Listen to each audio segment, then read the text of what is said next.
प्रिय विद्यार्थियों, आज हम लोग सॉल्यूशन से संबंधित 6th लेक्चर की शुरुआत करें। 6th लेक्चर आप लोगों के सामने लेकर मैं उपस्थित हूँ। लास्ट क्लास में अपने मोललिटी का डिस्कस किया था। आज सबसे पहले मोललिटी से रिलेटेड न्यूमेरिकल्स हम लोग देखेंगे, उसके बाद फिर आगे देखा जाएगा। तो हम लोग अब मोललिटी से रिलेटेड न्यूमेरिकल देखें। उसके पहले जानकारी के लिए एक बार हम 2 मिनट के अंदर केवल रिवाइज करा देते हैं। मोललिटी को स्मॉल m से लिखते हैं और मोललिटी का फॉर्मूला आप लोग डिफिनीशन आप लोग पहले पढ़े थे कि number of moles of solute dissolved in 1 kilogram of solvent is called molality. तो उसके आधार पर हम लोग यहाँ लिख सकते हैं कि molality is equal to number of moles of solvent. यहाँ ले लीजिए number of moles of solute, solvent नहीं सॉल्यूट, बाई हो जाएगा मास ऑफ सॉल्यूशन चाहे वेट ऑफ सॉल्यूशन। ये हम लोगों का ऑलरेडी पढ़ा हुआ है। मास ऑफ सॉल्वेंट ज्यादा विस्तार करना होगा तो आप पिछला लेक्चर देख लीजिए, पिछला वीडियो। और यह है किलोग्राम में। अब इसी को आप चाहें तो तोड़ सकते हैं। मोल्स ऑफ सॉल्यूट के लिए आप कह सकते हैं कि गिवन मास या मास ऑफ सॉल्यूट, जो कह दोनों एक ही चीज है। अब भाई मोलर मास ऑफ सॉल्यूट पढ़ा हुआ है हम लोगों का, केवल 1 मिनट देते हैं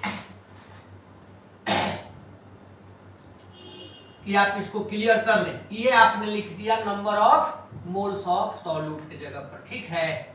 अब चलते हैं, देखिए यहां पर into mass of solvent, mass of solvent. यह मास किलोग्राम में होगा। न्यूमेरिकल में जनरली ग्राम रहता है, तो इसलिए इसको हम ग्राम में चेंज कर दें। ये भी दोनों ग्राम में रहेगा। तो 1000 ग्राम का 1 किलोग्राम होता है, यहाँ पर 1000 से मल्टीप्लाई कर दिया, यही हो गया। अब इसी को इतना लंबा नहीं लेकर के small m is equal to number of given mass को स्मॉल m1 कह दिए इंटू 1000 कह दिए। यहाँ पर मोलर मास को कैपिटल M1 कह दिए और मास ऑफ सॉल्वेंट को आप W1 जो भी कह दे, यही फॉर्मूला है। अब इसी के आधार पर आप लोगों को न्यूमेरिकल्स लेकर के चलना है। Numericals based on molality. First numerical देखिए हम देते हैं 5.85 gram of NaCl is dissolved in 500 gram of water. Calculate molarity.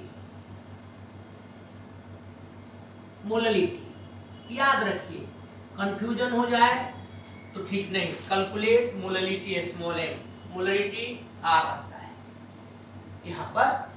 अब इसी का आप लोगों को मोललिटी निकालना है। सबसे पहला काम मोललिटी का हम लोग फॉर्मूला लें। देखिए यहाँ पर मोललिटी, तो मोललिटी का फॉर्मूला होता है, लिखा हुआ है small m1 into 1000 capital M1 into W। अब आप इसी को लिखिए, यहाँ निकालिए। स्मॉल m1 का मतलब मास ऑफ सॉल्यूट, सॉल्यूट बने जो डिजॉल्व किया गया है वह क्या है, NaCl। इसका मास दिया हुआ है 5.85 ग्राम। तो अब यहाँ पर देखिए मास ऑफ सॉल्यूट स्मॉल m से लिख देंगे और यह दिया हुआ है 5.85 ग्राम, ठीक है। इसके बाद ये दोनों खोजिए। W mass of solvent, weight of solvent, ये दिया हुआ है 500 ग्राम वाटर, तो ये आपका हो गया W1 जो लिखे। कहीं हम W लिखते हैं, कहीं W1, उससे कोई मतलब नहीं। तो W यहाँ पर हो गया देखिए 500 ग्राम।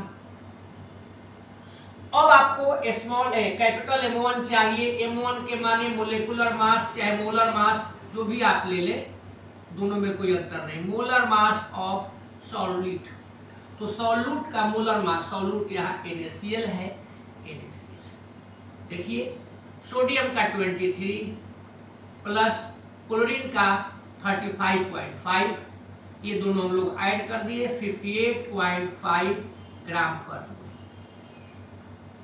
ये आपका निकल गया। अब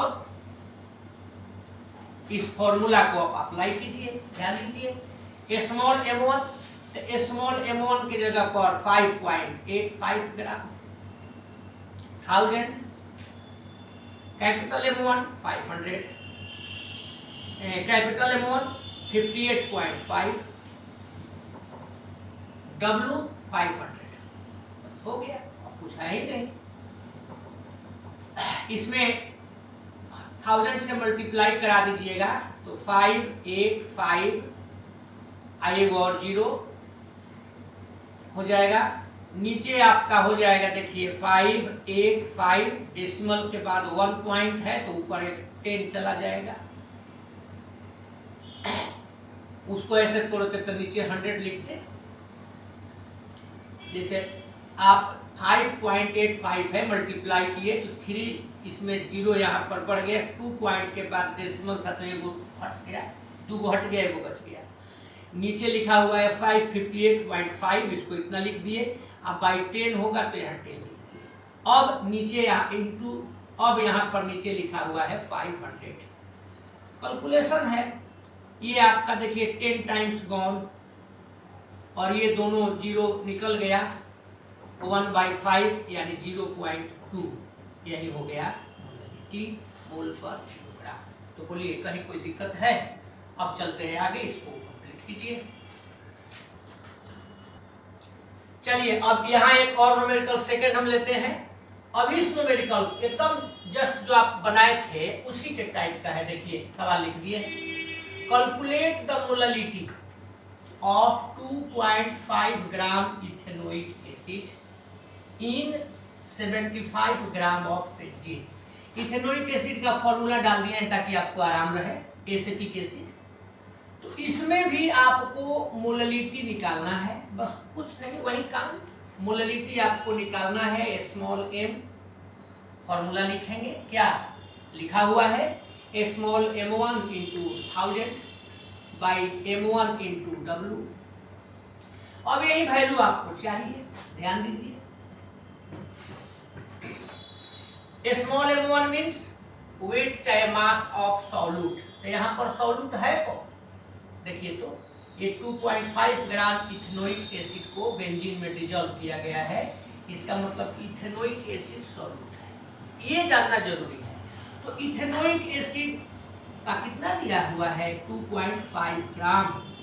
M1 बोलिए 2.5 ग्राम और W दिया हुआ है 75 ग्राम। अब क्या बाकी रह गया?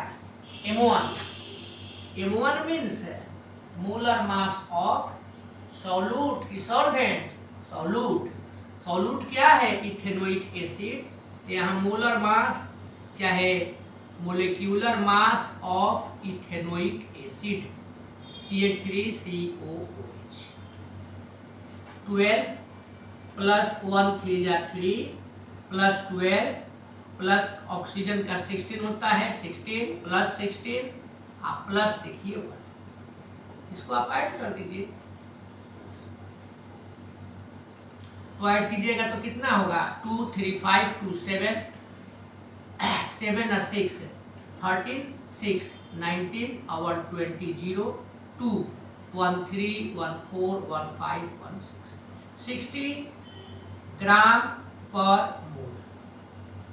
अब कुछ नहीं, आपको ये निकालना है, वैल्यू रख दीजिए।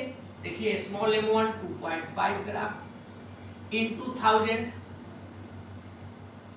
Capital M1 60, W 75। कितने लोग तो हमसे जल्दी भी कैलकुलेट कर सकते हैं आप लोग। ये मल्टीप्लाई कर देंगे तो एगो डेसिमल है तो एगो 0 हट जाएगा, ये हो जाएगा 2500। नीचे हो जाएगा 60, ऊपर फिर नीचे 75। अब कैलकुलेशन करना है, इसको पहले कैंसिल कर दिए बेचारा। 25 से चलिए, 25 3 जा 75, 25 से चलिए 10, 2 से चलिए 3 और 2 से चलिए 5। ये आप कैलकुलेट करेंगे तो 5/9। अब इसको लास्ट फेज में हम लोग पहुंच गए, देखिए तो 0.50 हो गया, 9 5 जा 45, ये अपना बढ़ता जाएगा, इक्वल टू 0.56 भी आप लिख सकते हैं, ग्राम पर मोल पर किलोग्राम चाहे मोल। तो इस प्रकार से हमने इस तरह का क्वेश्चन देखा। अब एक अगला क्वेश्चन थोड़ा सा इससे हट करके देते हैं, इसको कैलकुलेट कीजिए। देखिए तो एक न्यूमेरिकल जब तक आप लोग रेडी कर रहे थे हम इसको लिख दिए हैं। थोड़ा सा हल्का अंतर, सवाल वही है। यहाँ पर कहता है कि calculate the mass of urea, ये यूरिया का फॉर्मूला भी दे दिए हैं। Required in making 2.5 kilogram of 0.525 molar aqueous solution. अब यहाँ पहले हम लोग यह जाने कि क्या क्या दिया हुआ है। तो 2.5 किलोग्राम यह जो दिया है निश्चित रूप से क्या है, सॉल्वेंट का मास है चाहे वेट है। तो सॉल्वेंट के मास चाहे वेट को क्या कहते हैं, W चाहे W1। बार बार इसलिए बोल देते हैं कि मान लीजिए कि अगला न्यूमेरिकल में हम W1 लिख दें तो कंफ्यूजन नहीं। W इक्वल टू 2.5 किलोग्राम, ठीक। अब इसको क्या कहिएगा, 0.25 मोलर एक्वस सॉल्यूशन का मतलब दिस इज मोललिटी, और molality is denoted by a small m, a small m is 0.25। Clear? अब कहता है कि mass of urea, urea solute है, सॉल्यूट का मास निकालना है, तो m1 इक्वल टू वाट। बस फॉर्मूला अभी आप पढ़े हैं उसी को अप्लाई कीजिए। फॉर्मूला डायरेक्ट आप मोललिटी का पढ़े हैं, m इक्वल टू, अब यहाँ किलोग्राम में है तो दो उपाय है। अगर इसको ग्राम में बदलेंगे तो फॉर्मूला में से 1000 हटा देंगे, तो हम छोड़ देते हैं m1 by capital M1 into W।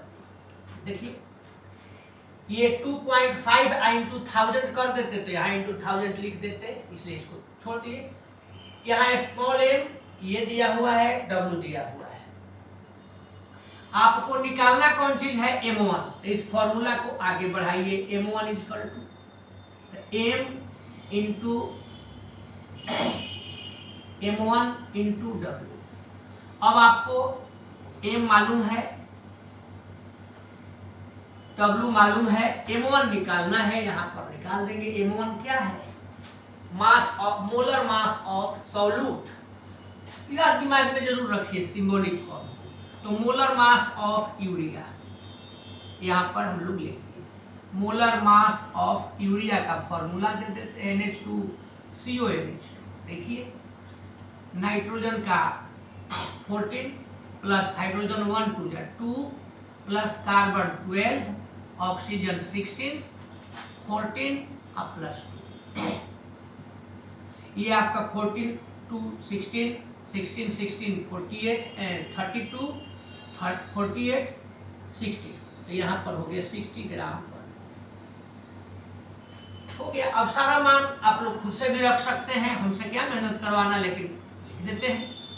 Small m this is 0.25, M1 this is 60, W 2.5,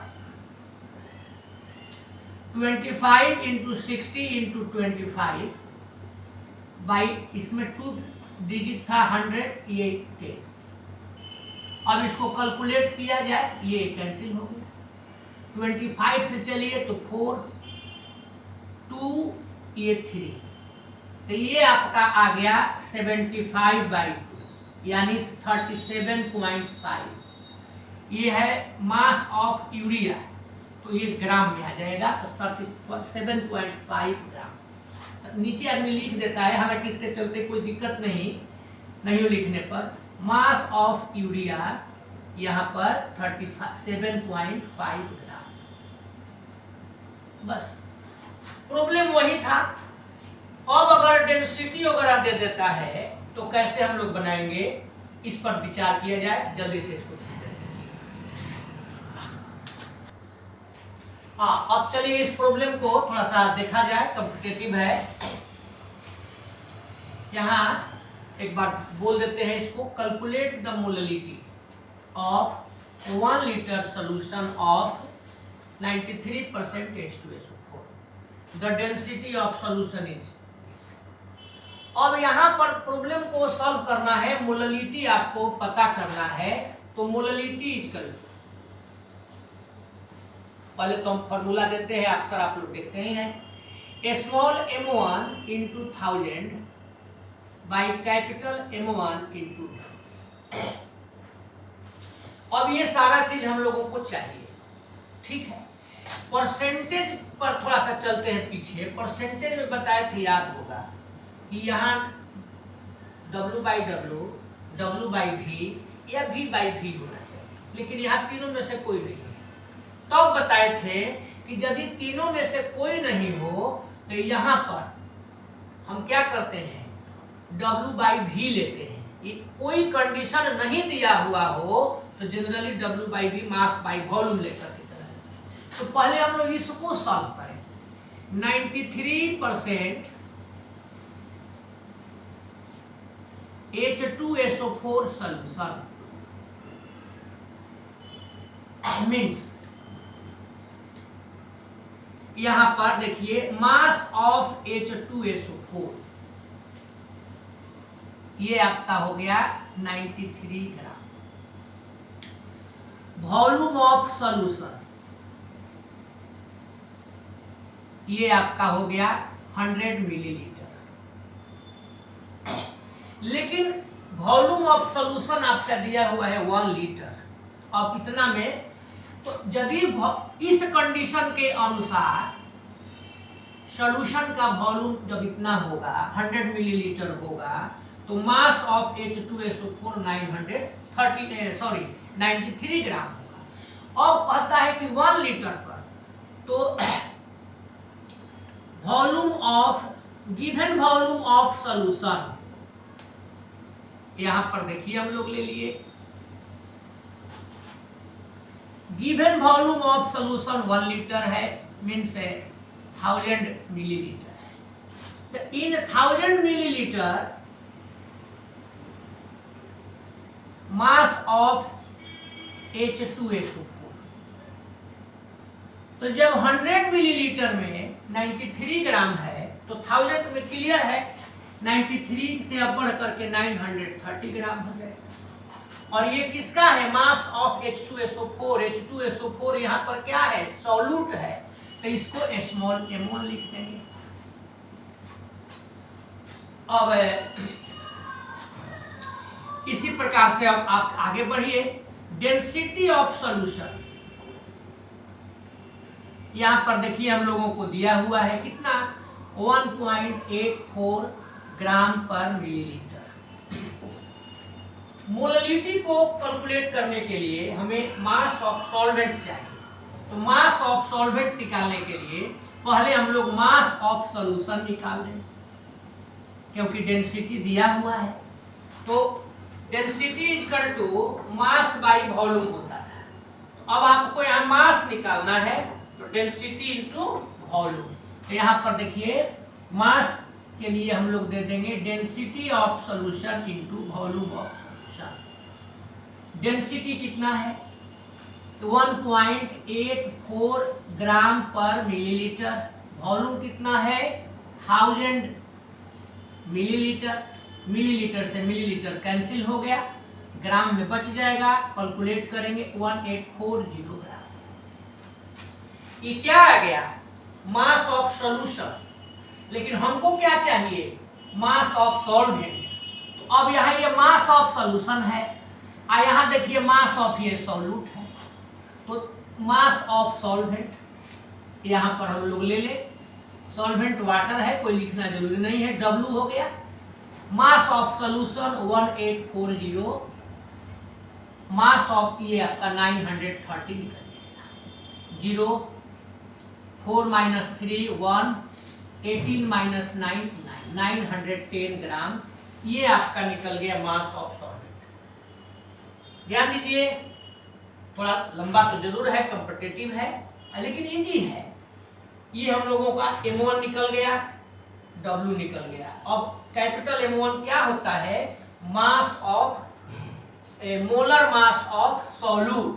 तो यहाँ पर कैपिटल M1 निकाल दीजिए, molar mass of solute. Solute के जगह पर H2SO4। तो जरा ध्यान दीजिए, H2SO4 हाइड्रोजन का 1 इंटू 2, सल्फर का 32, ऑक्सीजन का 16 इंटू 4। ये हो गया 2 प्लस 32 प्लस 64, ऐड कर दिए 98 ग्राम पर मोल। अब आपको निकालना है मोललिटी। यहाँ फॉर्मूला ऑलरेडी लिख करके रखे हुए हैं। तो स्मॉल m1 के जगह पर देखिए वहां पर लिखा हुआ है 930 इंटू 1000। कैपिटल M1 के जगह पर यहाँ पर हम लोग ले आ दिए 98 और W के जगह पर 908। बस, कुछ ज्यादा नहीं है, ये कैंसिल हो गया। ऊपर हो गया, इसको और छोटा भी आप कर सकते हैं, छोटा करने का मन है तो ये हो गया 49, ये हो गया 500। अब 500 में इसे मल्टीप्लाई कर दीजिए, 00 2 दे दिए, 5 3 जा 15, 1 कैरेट, 5 9 जा 45 और 1 46 और बाई 49। अब इसी को कैलकुलेट करना है, थोड़ा आप भी करिए, समय देते हैं 1 सेकेंड का, तब तक हम भी करते हैं। चलिए लिखा जाएगा। हाँ, आइए कोई छूट गया है, इसको भी कर लीजिए, नहीं तो कहिएगा कि छोड़ दिए। चलिए आप लोग कर रहे थे तब तक हम भी कर रहे थे, ये फाइनल हुआ। इस दोनों को यहाँ पर तो लिखे दिए हैं, इसका मल्टीप्लिकेशन यहाँ आया, डिवाइड कर दी। तो इस प्रकार से हम लोग मोललिटी तब निकाले हैं जब सॉल्यूशन का डेंसिटी दिया हुआ या W/V में दिया हुआ। इसी तरह का प्रॉब्लम अक्सर कंपटीशन वगैरह में पूछता है। हमारा टारगेट दोनों तरह के प्रॉब्लम को सॉल्व कराना है। आप जनरल जो 12 का ये बैच चल रहा है वो तो ठीक है, 12 क्लास का तो करें ही, और कंपटीशन का भी आपका स्टडी होता रहे, प्रैक्टिस करते रहे आप, इसलिए थोड़ा सा हमने इसको दे दिया। अब एक प्रॉब्लम और दे रहे हैं जो कि मूल रूप से आप लोगों को मेनली सॉल्व करना है। तो चलिए ऐसा मिलजुल करके कराएंगे, तो अगला प्रयास में लगा जाए, इसको प्रिपेयर कीजिए। ये प्रॉब्लम हम लिख दिए, अब इसी को ट्राई करना है अपने से बनाने के लिए। देखिए कहता है कि इफ 0.8, बार बार इसलिए समझा देते हैं कि आप बनाने में सुविधा रहे। 0.85 gram of ammonia NH3 is dissolved in 100 millilitre of solution. Calculate molality. फिलहाल इतना ही पर ध्यान दीजिए, डेंसिटी दिया हुआ है। तो यहाँ हम लोग मोलालिटी देखिए ले रहे हैं, small m1 into 1000, capital M1 into W। अब यही हम लोगों को निकालना है। तो जरा आप लोग बताइए, ये 0.85 ग्राम क्या है? ये सॉल्यूट NH3 का दिया हुआ गिवन मास है, दिया हुआ द्रव्यमान है। तो given mass of solute is denoted by small m1। तो यहाँ हम लोग डायरेक्ट लिख देंगे, here small m1 is equal to 0.85 gram. बस। वॉल्यूम ऑफ सॉल्यूशन देखिए यहां पर दिया हुआ है,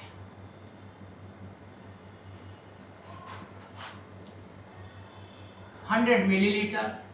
हम लोगों को वॉल्यूम से कोई लेना देना नहीं, हम लोगों को चाहिए W, मास ऑफ सॉल्वेंट। तो आप पहले निकाल दीजिए, क्योंकि डेंसिटी भी दिया हुआ है यहाँ पर, इसीलिए डेंसिटी दिया ही है कि आप मास निकालें। डेंसिटी इज 1.2 ग्राम पर मिलीलीटर। तो देयरफॉर अब आप निकाल दीजिए मास ऑफ सॉल्यूशन। कैसे, अभी थोड़ी देर पहले बताए थे, density is equal to mass by volume, तो mass is equal to density into volume, तो यहां पर ले लेंगे डेंसिटी इंटू वॉल्यूम। अब डेंसिटी कितना है, तो ये आपका दिया हुआ है, देखिए 1.2 ग्राम पर मिलीलीटर। वॉल्यूम कितना है, तो 100 मिलीलीटर, मिलीलीटर से मिलीलीटर कैंसिल हो गया, ग्राम बच जाएगा 120 ग्राम। ये 120 ग्राम किसका आया, ये 120 ग्राम सॉल्यूशन का मास आया, लेकिन आपको चाहिए W मीन्स सॉल्वेंट का मास। अब आप निकाल दें mass of solvent W। Mass of solvent क्या होगा, तो सॉल्यूट के मास और सॉल्वेंट के मास को जब जोड़ा जाता है, ऐड करते हैं, तो सॉल्यूशन का मास निकलता है। तो सॉल्यूशन के मास में से सॉल्यूट के मास को हटा दीजिए तो सॉल्वेंट का निकल जाएगा, तो 120 माइनस 0.85 119.15 ग्राम। ओके, अब इसको W आपने निकाल दिया, M1 आपने निकाल दिया, कैपिटल M1 नहीं है, तो capital M1 means molar mass. तो यहाँ पर अब एक दे दिया गया, देखिए molar mass of ammonia NH3 14, nitrogen का 14 और प्लस 1 इंटू 3, ये आपका हो गया 17 ग्राम पर। बस अब इसको सॉल्व करना है, कल वैल्यू को पुट कीजिए, तो स्मॉल m1 के जगह पर क्या रखेंगे, देखिए 0.85 into 1000, capital M1 is 17 and W is, यहाँ पर देखिए दिया हुआ है 109.15, बस इससे मल्टीप्लाई कर दीजिए, ये 815, यहाँ पर 17 119.15, ऊपर में फिर एगो 100 आ जाएगा। अब देखिए यहाँ पर 17 से 50 हो गया, 5 से चलिए तो ये 10 हो जाएगा, 5 से चलिए तो ध्यान दीजिए 5 टू 10, 1 रेस्ट बच गया, 19 हो गया, 5 3 जा 15, 4 बच गया 41, 5 8 जा 40 और 5 3 जा 50, तो ये आपका हो गया 1000/2383। चलिए अब इसको डिवाइड भी कर दिया जाए, थोड़ा सा आप लोग कीजिए, फिर आगे करते हैं।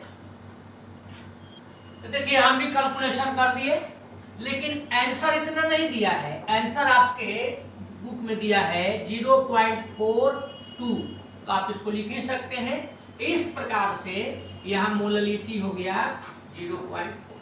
बस अब और भी प्रॉब्लम आप लोगों को सॉल्व करना चाहिए, लेकिन उसके पहले कि हम अब आप लोगों को सॉल्व करने के लिए कहें, सोचते हैं कि थोड़ा सा आगे बढ़ जाए, अगले टॉपिक की ओर चलते हैं, घर पर सॉल्व कीजिए, और इसमें भी कहीं प्रॉब्लम हो तो बार बार पहला काम इसको देखना है, उसके बाद पूछना भी है। तो चलिए अगले टॉपिक में चलते हैं, ध्यान दे दीजिए, और अगला टॉपिक है मोल फ्रैक्शन, इंपॉर्टेंट है।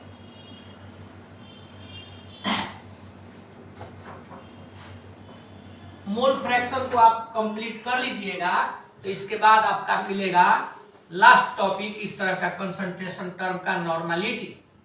तो चलते हैं मोल फ्रैक्शन की ओर। देखिए यहां पर हम लोग लिख दें, पहले हेडिंग डाला जाए मोल फ्रैक्शन, इसी को हम लोग एक और नाम से जानते हैं ग्राम मोलिक्यूलर फ्रैक्शन।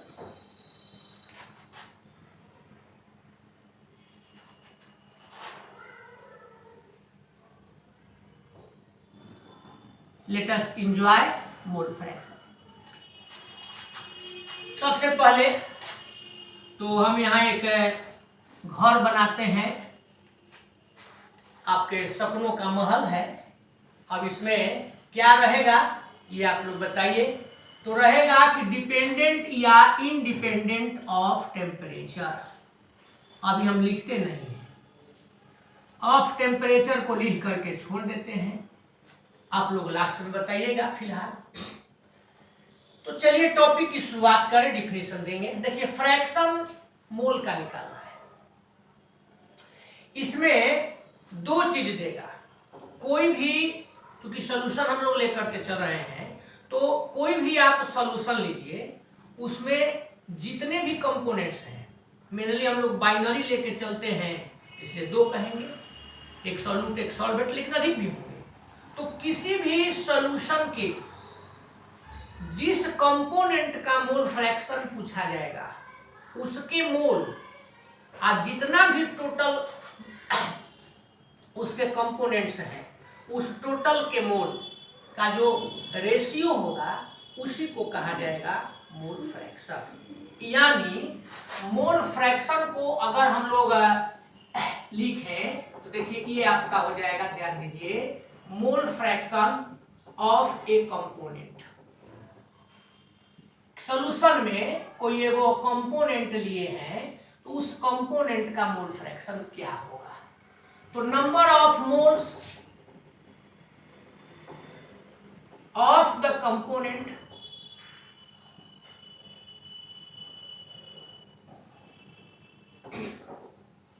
अब तब नीचे हो जाएगा total number of moles of all the components. अब मान लीजिए डिफिनीशन आपको देना है तो ये तो यही दे देंगे, डिफिनीशन के लिए कोई मेहनत नहीं है, समझना है मेनली।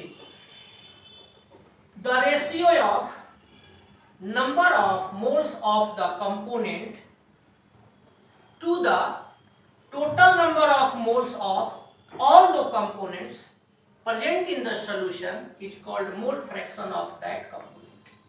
क्लियर होगा? लेकिन इसको समझिए, अब इसको समझने के लिए हम एगो एग्जाम्पल देते हैं। पहले एग्जाम्पल के द्वारा समझिए। मान लिया जाए आपने यहाँ पर कोई वैसे लिया है, उसमें किसी चीज का सॉल्यूशन आप रखे हैं। सपोज कीजिए हम तो सॉल्यूशन दूसरा कुछ लेते नहीं हैं, शुगर और वाटर लेते हैं, ताकि भाई अब एग्जाम्पल ही लेना है तो कोई ऐसा लीजिए कि थोड़ा अच्छा लगे। अब शुगर लिए तो लगा कि हाँ मीठा मिल गया कुछ, तो शुगर और सपोज कीजिए वाटर का सॉल्यूशन है, मान लिया जाए। इसमें अब समझने के लिए कहते हैं, शुगर और वाटर नहीं कह के इसमें इस जो यहाँ पर जो सॉल्यूशन लिए हैं उस सॉल्यूशन के दो कंपोनेंट हैं ए एंड बी। इसमें जो आपने यहाँ पर सॉल्यूशन लिया है तो उस सॉल्यूशन के अंतर्गत कितने कंपोनेंट हैं? 2, अधिक भी ले सकते हैं, 3, 4, 5। लेकिन अगर आप मोर देन 2 भी लेंगे तो इतना याद रखना होगा कि जो एक होगा, जो सॉल्वेंट होगा केवल एक ही होगा, बाकी क्या होते जाएंगे? Solute. Sugar plus water, water is solvent. Sugar plus salt plus water, water is solvent. Component extra दो हो गया सॉल्यूट के रूप में, शुगर और साल्ट। ऐसे तो मान लिया जाए कि आपने जो सॉल्यूशन यहाँ पर बनाया है उस सॉल्यूशन के दो कंपोनेंट हैं ए एंड बी। अभी कौन सॉल्यूट है कौन सॉल्वेंट है इसके चक्कर मत रहिए, इसके दो कंपोनेंट है। सपोज कीजिए जो ए कंपोनेंट है वह 1 मोल है, यानी ए कंपोनेंट इसके अंदर आपने जो रखा है उसके नंबर ऑफ मोल्स 1 है, और बी कंपोनेंट जो आपने रखा है उसके नंबर ऑफ मोल 2 है। अब आपसे पूछा जा रहा है कि मोल फ्रैक्शन ऑफ ए यहां पर क्या होगा। तो अब ए 1 मोल है, तो 1 मोल किसमें है? टोटल में ना 1 मोल है, तो यहां टोटल मोल्स कितने हैं? तो टोटल मोल्स कितने? 2 कहिएगा। टोटल मोल्स 3 है, तो टोटल मोल्स इक्वल टू 3। तो मोल फ्रैक्शन ऑफ ए 1, आई किसके साथ फ्रैक्शन बनाया? तो 3 के साथ, तो 1/3 ऐसे निकालते हैं। मोल फ्रैक्शन ऑफ, अब आपको बी निकालना है, तो ये कितना हो जाएगा? तो अब बी के मोल, तो बी के मोल यहां पर 2 है, अब भाई टोटल फ्रैक्शन के साथ तो ये है। तो इस प्रकार से समझने के लिए हमने आपको ये एग्जाम्पल दिया है। इस एग्जाम्पल का कोई थ्योरी से रिलेशन नहीं है, समझना था इसके लिए दिए। वही चीज जो लिखे हैं यहाँ, मोल फ्रैक्शन ए कंपोनेंट का निकालना है, तो ए के मोल बाई टोटल मोल। किसके टोटल मोल? सॉल्यूशन के total mole. Mole fraction of B, तो मोल फ्रैक्शन ऑफ बी करना है तो बी के टोटल मोल बाई सॉल्यूशन के टोटल मोल। मान लीजिए कोई सॉल्यूशन लेते हैं, उस सॉल्यूशन के 3 कंपोनेंट्स हैं, सपोज कीजिए ए बी सी। ए वाला का मोल है सपोज कीजिए N1, बी के मोल्स हैं, लिखते नहीं है, इसको मिटाना है थोड़ी देर के बाद, समझने के लिए देते हैं N2, और सी के मोल्स हैं N3। अब आप बताइए कि मोल फ्रैक्शन ऑफ ए क्या होगा? अपने से सोचना है हम लोगों को, मोल फ्रैक्शन ऑफ ए। तो मोल फ्रैक्शन ऑफ ए हो जाएगा ए के मोल, आ किसके ए के मोल, ए नहीं N1, आ किसके साथ? तो टोटल मोल। तो ये बताइए अब आप लोग कि यहां पर देखिए तो टोटल मोल्स कितने हो रहे हैं? तो N1 plus N2 plus N3, तो ये N1 plus N2 plus N3, तो मोल फ्रैक्शन ऑफ ए हुआ N1 by N1 plus N2 plus N3। Clear? ऐसे ही आपको निकालना है मोल फ्रैक्शन ऑफ बी, तो बी के मोल N2 by N1 plus N2 plus N3। सी के मोल फ्रैक्शन तो N3 by N1 plus N2 plus N3 हो जाता है। इसी प्रकार से हम लोग मोल फ्रैक्शन को निकालते हैं। अब है कि यहां पर आगे बढ़े। अब मान लीजिए आपने इस दोनों को ऐड कर दिया, mole fraction total, mole fraction of A, mole fraction of B.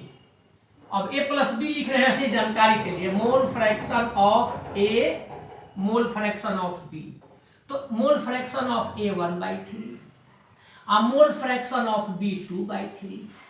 दोनों को ऐड करिए तो देखिए एलसीएम 3, तो ये 3 हो जाएगा, 3 1 टाइम्स 1 प्लस 2, तो ये आपका हो गया 3/3 1।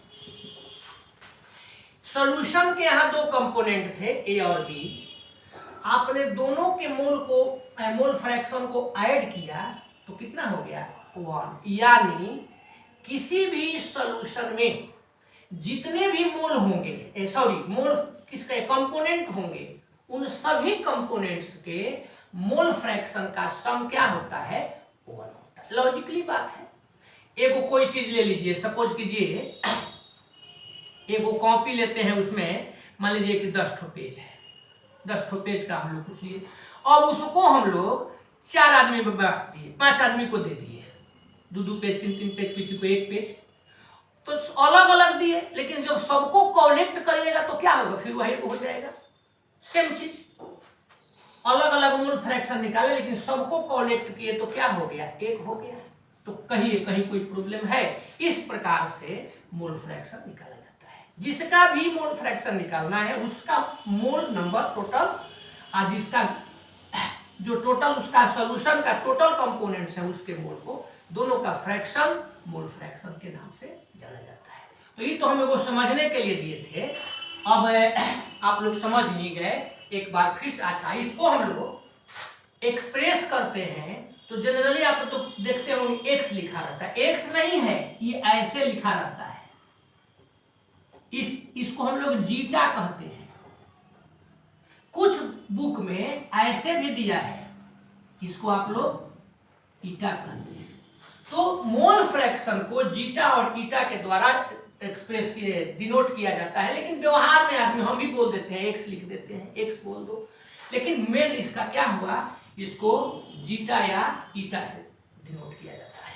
अब चलिए इसका यूनिट क्या होगा, जैसे मोलालिटी का, मोलरिटी का आप लोग बताए थे। तो इसका जरा ध्यान दीजिए, ऊपर में मोल ऑफ ए लिखे हैं तो 1 मोल, और यहाँ पर क्या है 3 मोल, तो मोल मोल कैसे, तो कोई इसका यूनिट नहीं होता। क्योंकि यह रेशियो वाला है तो इसका कोई यूनिट नहीं होता है। और इसको ऐसे एक्सप्रेस करते हैं। कोई दिक्कत? टेम्परेचर पर, इसका टेम्परेचर से कोई मतलब नहीं है, तो यहां पर हम लोग कह देंगे इंडिपेंडेंट ऑफ टेम्परेचर। क्लियर हुआ? अब एक बार डिफिनेशन को हम फिर बोल देते हैं, जैसा कि आप लोग समझ में किए थे। The number of the ratio of number of moles of the component and चाहे to the total number of moles of all the components present in the solution is called mole fraction of that component. It has got no unit, it has no unit, it is denoted by zeta और eta. Hence mole fraction इतना हो गया। कोई दिक्कत? इसको मिटा देते हैं, और ऐसे भी जरूरत होगा तो आप तो देख ही लेंगे। अब डिफिनीशन में चलते हैं, ध्यान दीजिए। द रेशियो ऑफ, अब आप लोगों को हमारा लाचारी है लिखवाना, नहीं तो बढ़ जाते। अपने से लिखने के लिए यहां पर तो केवल द रेशियो ऑफ तो जोड़ना था। The ratio of number of moles of the component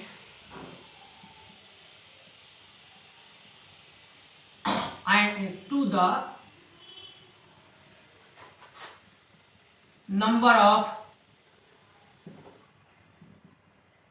total moles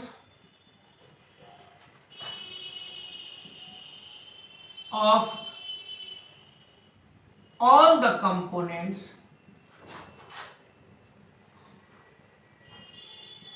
present in the solution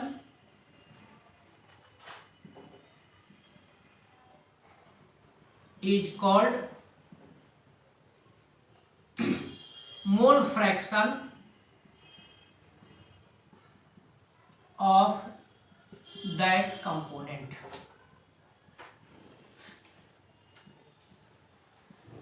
हो गया? हेल्स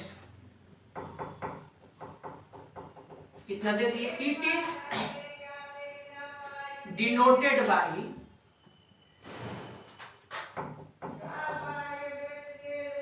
ऐसे हम यहां पर प्रोनाउंसिएशन दे देते हैं, जीटा और इट हैज नो यूनिट। हो गया? अब इसी को एक्सप्लेन करते हैं, आगे लेकर के चलते हैं। देखिए ध्यान दीजिए।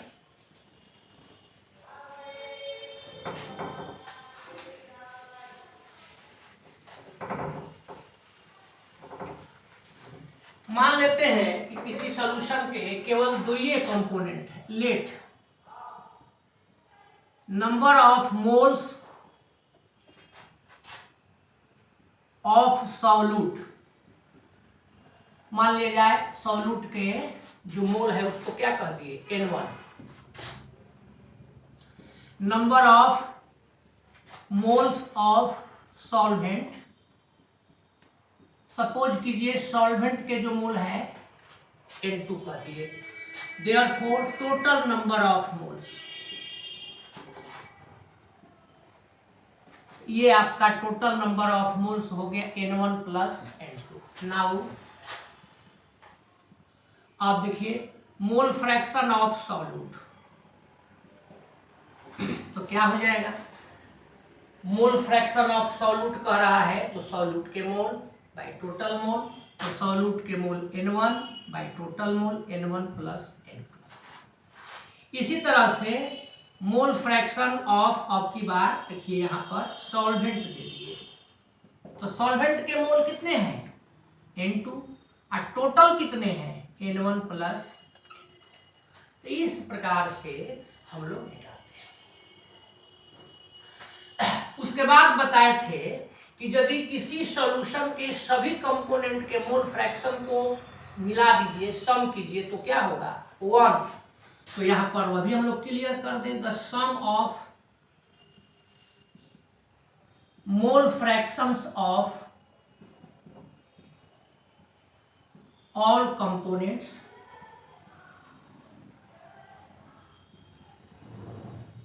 components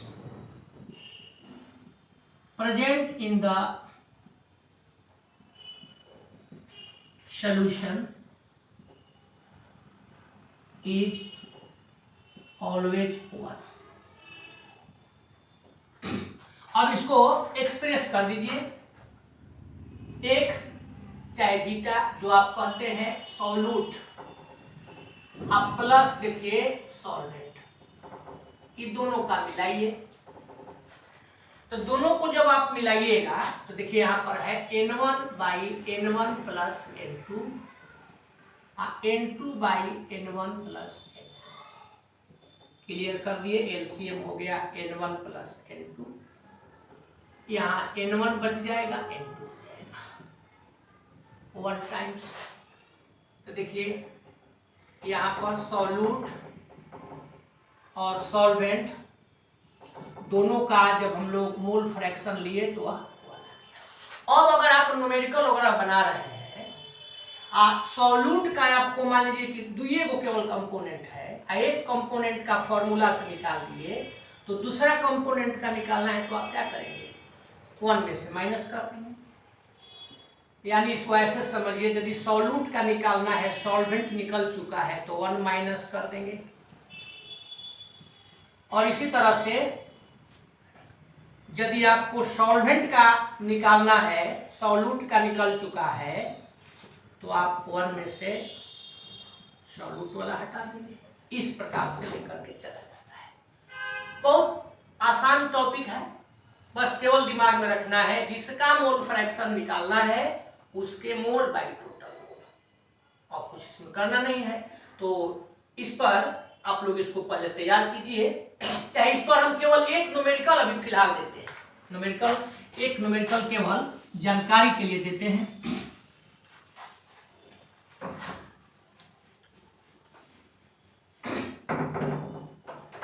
अब आप इसको न्यूमेरिकल कह दीजिए या इसको एग्जाम्पल कह दीजिए।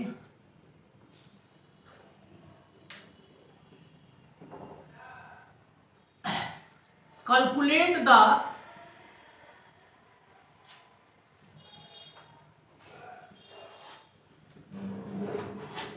मोल fraction of ethyl alcohol and water in a solution containing 46 gram of ethyl alcohol and 18 gram of water। चाहे 54 ग्राम कर देते हैं, यही आपको लेकर के चलना है, कुछ नहीं। अब इसमें आप इतना लंबा चौड़ा के फेरा मत रहिए, आपके पास एक सॉल्यूशन है, उस सॉल्यूशन में इथाइल अल्कोहल 46 ग्राम है और वाटर उसमें 54 ग्राम है, और आपको मोल फ्रैक्शन दोनों का निकालना है। तो देखिए, तो mole fraction of ethyl alcohol, तो क्या होगा, मोल फ्रैक्शन ऑफ इथाइल अल्कोहल, तो जिसका मोल फ्रैक्शन निकालना है उसके मोल, तो मोल ऑफ इथाइल अल्कोहल। अब बाई टोटल मोल, तो मोल ऑफ इथाइल अल्कोहल अब प्लस मोल्स ऑफ वाटर, यही तो करना है, इससे आपका निकल जाएगा। तो चलिए अब मोल निकालेंगे तब ना। तो यहाँ पर आपको ये जो 46 ग्राम दिया हुआ है, दिया हुआ है mass of ethyl alcohol, 54 gram mass of water. तो आपको निकालना है मोल्स ऑफ इथाइल अल्कोहल, इसी को आदमी ऐसे लिख देता है, moles of ethyl alcohol. Given mass by molar mass. अब इसे न्यूमेरिकल है तो यहां पर अभी नहीं लिखते हैं कि given mass of ethyl alcohol molar mass of ethyl alcohol, इसको लिखने की कोई जरूरत नहीं है, given mass by molar mass. अब गिवन मास दिया हुआ है 46 ग्राम और मोलर मास, अब इसका निकाल दीजिए। कार्बन का 12 होता है, देखिए 12 2 जा 24, हाइड्रोजन का 1 होता है, 1 × 5 तो 5, ऑक्सीजन का 16, हाइड्रोजन का 1, इसको आप ऐड कीजिए तो 24 में 16 ऐड कर दीजिएगा तो कितना हो जाएगा 46, तो ये आपका हो गया 46 ग्राम पर। कैंसिल हो जाएगा, ये आपका हो गया 1, मोलों की संख्या आपका टोटल नंबर ऑफ मोल हो गया। सिमिलरली अब आप निकाल दीजिए मोल्स ऑफ वाटर, इतना नहीं लिख के यही लिख देते हैं NH2O, एक ही बात हुआ। Given mass is 54 gram, molar mass hydrogen का 1 × 2 + 16 18, ये 3 मोल हो जाएगा। बस अब आपको जिसका निकालना है उसका निकालिए। देखिए NC2H5OH इज 1, ये कितना है 1 अब प्लस ये 3 तो 1 + 3 1/4 0 पॉइंट कितना 25, ये आपका निकल गया। अब यहाँ दो बातें हैं, आप चाहें तो वाटर का भी मोल फ्रैक्शन इससे निकाल सकते हैं। देखिए वाटर के मोल 3, यहाँ पर है टोटल मोल तो 4, ये हो जाएगा 0.75 हो जाएगा। लेकिन आप चूंकि दुइये वो कंपोनेंट है तो आप इसको ऐसे भी निकाल सकते हैं 1 - 0.25, तो ये आपका हो गया 0.75। इसका कोई यूनिट नहीं होता है इसलिए इसको लोग दे दिए। तो कोई कहीं कंफ्यूजन हो तो बोलिए। तो चलिए झट से इसको लिखिए, एक और पढ़ाते हैं। चलिए ध्यान दीजिए, तो एनसीईआरटी का ही प्रॉब्लम है, आपके बुक में दिया हुआ है, उसी को प्रॉब्लम को हम पहले लिख दिए कि जितना देर में लिखते उससे समय कुछ आपका बचत हुआ। अब कहता है कि देखिए मोल फ्रैक्शन ऑफ, एक नया कंपाउंड का नाम दिया है इथिलीन ग्लाइकॉल, फॉर्मूला दे दिए हैं शुद्धता के लिए C2H6O2, उसी का आपको मोल फ्रैक्शन निकालना है। और कितना है तो बाय मास 20% है, यानी यहां पर आपको दिया हुआ है दो चीज। देखिए मास ऑफ इथिलीन ग्लाइकॉल का हम डायरेक्ट फॉर्मूला लिख दिए, ये दिया हुआ है गिवन मास कहिए यहां पर 20 ग्राम। कैसे पता चला कि 20 ग्राम है, तो 20% बाय मास है, तो इसको ऐसे भी कह सकते थे 20% W/W, ऐसे भी दे सकता था, दोनों एक ही बात हुई। तो गिवन मास ऑफ, ये आपका हो गया सॉल्यूट।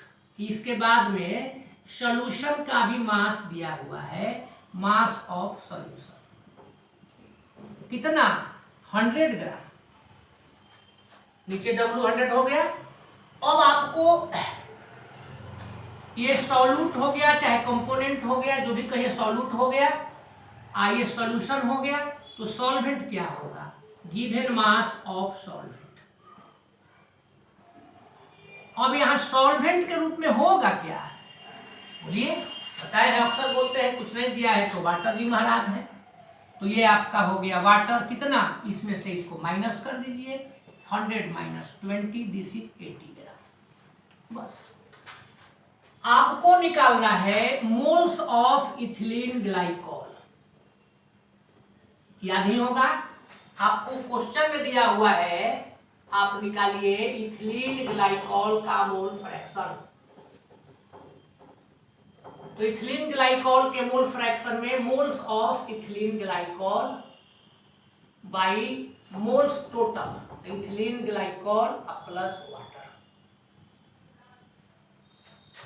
अब ये आपको निकालना है, ये क्वेश्चन में जो दिया था हम लिख दिया, अब कैसे निकलेगा। तो देखिए n इतना का, given mass is 20 gram, molar mass पढ़े किए हैं, फॉर्मूला इसलिए छोड़ दिए। इसका हो गया देखिए 24, हाइड्रोजन का 1 होता है 6, ऑक्सीजन का 16 होता है 2 तो 32, ये आपने जोड़ दिया 4 के साथ 6 की 30 है 62, तो ये आपका 62 आ गया। इसको हम लोग 10/31 कर, तो ये आपका हो गया 10/31 given mass by molar mass. अब वाटर का लेकर के चलिए NH2O, गिवन मास तो वाटर का यहाँ पर 80 है, मोलर मास 1 2 जा 2, ऑक्सीजन का 16 है, 18 हो गया। ये आप इसको आप 40 कर दिए, इसको आप 9 कर दिए, तो ये आपका हो गया 40/9। कैलकुलेशन है, अब कुछ नहीं करना है। ऊपर में देखिए 10/31, इसका लिख दिए 10/31 प्लस 40/9, 10/31। यहाँ पर एलसीएम ले लिए तो 31 × 9, 31 से कैंसिल हो गया, तो ये हो गया 90 प्लस 9 से कैंसिल हो गया 31, 31 × 40 तो 0 4 12 लिखे हैं। ऐड कीजिए 10/31 बाई देखिए 0 4 और 9 13, 2 और 1 3/31 × 9। अब ये ऊपर चला जाएगा, आप लोग सबको जानते हैं 10/31, 31 × 9/1330, ये 31 कैंसिल हो गया, ये 0 कैंसिल हो गया, 9/133। कैलकुलेट कीजिए, तब हम भी करते हैं। चलिए कैलकुलेट आप लोग किए ही होंगे, 0.0676 है। अब इसी को आप लिख सकते हैं, बुक में आंसर दिया इसके चलते 0.068 हो गया। ये आपने निकाल लिया मोल फ्रैक्शन ऑफ इथिलीन ग्लाइकॉल। दिया तो नहीं है, लेकिन इन केस यदि दे देता कि मोल फ्रैक्शन ऑफ वाटर, तो क्या करते, अब इसमें कैलकुलेशन करते तो लंबा आता, तो बस 1 में से इसको माइनस कर देते। क्वेश्चन में नहीं है, 10 - 8 हो गया 2, 9 - 6 हो गया 3, 9 - 0 हो गया 9, इतना आ गया। तो इस प्रकार से जानकारी के लिए हम दे दिए, अगर वाटर का पूछता तो 1 में से निकाल। तो इस प्रकार से हम लोग मोल फ्रैक्शन को कैलकुलेट करते हैं, इंपॉर्टेंट टॉपिक है। अब नेक्स्ट क्लास में इससे रिलेटेड 1-2 क्वेश्चन पूछेंगे और अगले टॉपिक की ओर चला जाएगा।